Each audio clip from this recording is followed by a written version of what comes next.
Our Deputy President David Mabuza was not present at an ANC NEC lekgotla held last weekend. He was also not present at this week's cabinet lekgotla, fueling speculation about his possible resignation as Deputy President. The cabinet lekgotla, which wraps up today, is expected to deliberate on the challenges facing not only the ANC but the country, particularly the energy crisis. So let's take a look at expectations of what some sectors of society would like to hear once that lekgotla has wrapped up and we get some sort of a briefing. We rope in Sandile Swana, a political analyst, for that discussion. Thank you very much, Mr. Swana, for availing yourself this afternoon. It's been oftentimes noted that the president is a consultative somebody. He likes to take his time, satisfy himself before he can make a move. Delaying a cabinet reshuffle, is this something that he can afford? Well, he can definitely afford it because it is an ANC-driven process as well. And as much as everybody else will say it is a prerogative of the president, the people that he is going to choose are the senior members of the ANC who are part of this process anyway. And the ANC is in a state of crisis of a long track record since the Polokwane conference of non-performance. So, and they need to present a new picture. So I think it's worth it. It's worth it. So the absence, what to read into it, of the deputy president? Is he throwing the cat amongst the pigeons, or just merely, taken by his word that he's there? He's just observing, I guess. The deputy president, David Mabuza, in many ways is a spent force politically. I don't think he's got any power behind him. So I think he's on his way out, one way or the other. So and then we all know that he has not been visible in any case since he became deputy president, and his base in Mpumalanga has totally collapsed. So he's not a very relevant factor in actual fact. So we could speculate until we turn blue in the face. I guess we'll just await further detail. But if we can assess the information at our disposal, let's start with the president, right, in terms of promises that he has made when it comes to not only the electricity situation, not only the 100 days where we have a social compact in the country, the issues around housing as well. We take a look at the State of the Nation address that we are expecting. How has he fared in the promises that he has made? In what, not so long ago?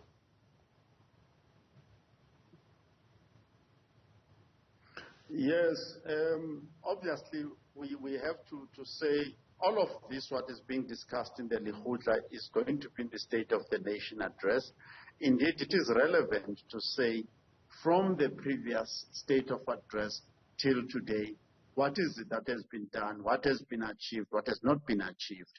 As you correctly mentioned, things like the compact, which would include business and so on, is still hanging in the air.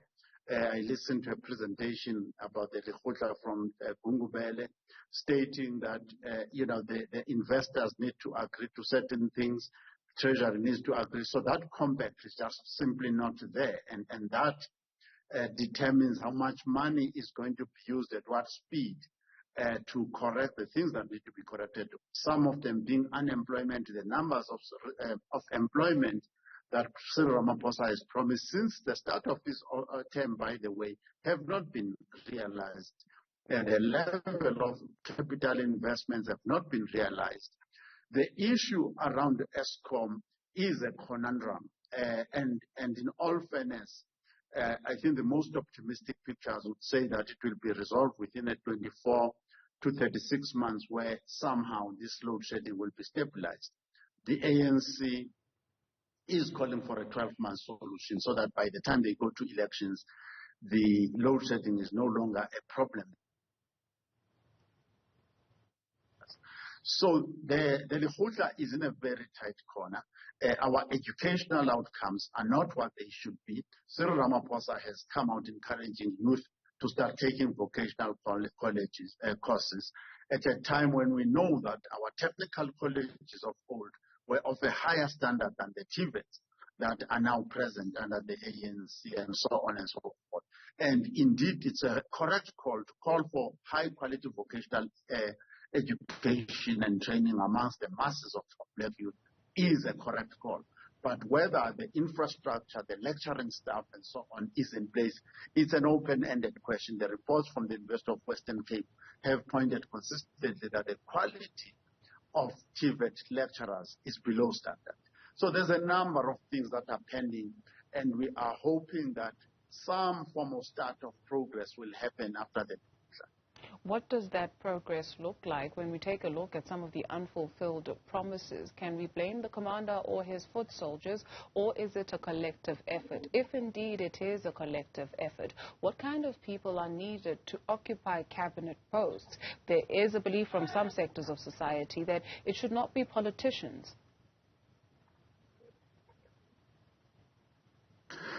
No, it can be politicians. Bear in mind that people are not born as politicians. Some of the people who are politicians were at university with them. They went to the same universities. But unfortunately for now, we can say without shadow of a doubt that there has been another factor. Some call it cadre deployment, some call it factionalism, and so on and so forth, where people who are properly qualified and people that have been known over the decades to be the best performers in specific disciplines are not the ones who are appointed. So people, for instance, that we grew up knowing that they are technically competent, solidly trained in engineering and the technical disciplines, all of that has been ignored. They are sidelined and they are not the ones, even when ministers are there. I'm not sure if there's any minister who has got a BSc engineering right now.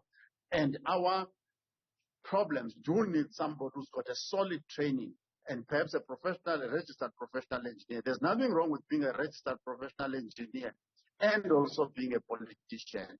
Nothing wrong with being a CA and being a politician. Nothing wrong with being a fully trained economist and being a politician, so that you know exactly what we are talking about. Other nations such as China have done that successfully. Singapore has done similar things to say, put the best people in each position. And we are not doing that in South Africa right now. Cyril Ramaphosa must accept any failings because he should refuse to be given anybody as a candidate to be a minister who is not qualified for the portfolio that they are going to take. And people must be graduates of proper universities and have work experience in order to occupy positions and produce results, credible work experience. Sandile Swana is a political analyst. Thank you, sir, for your time.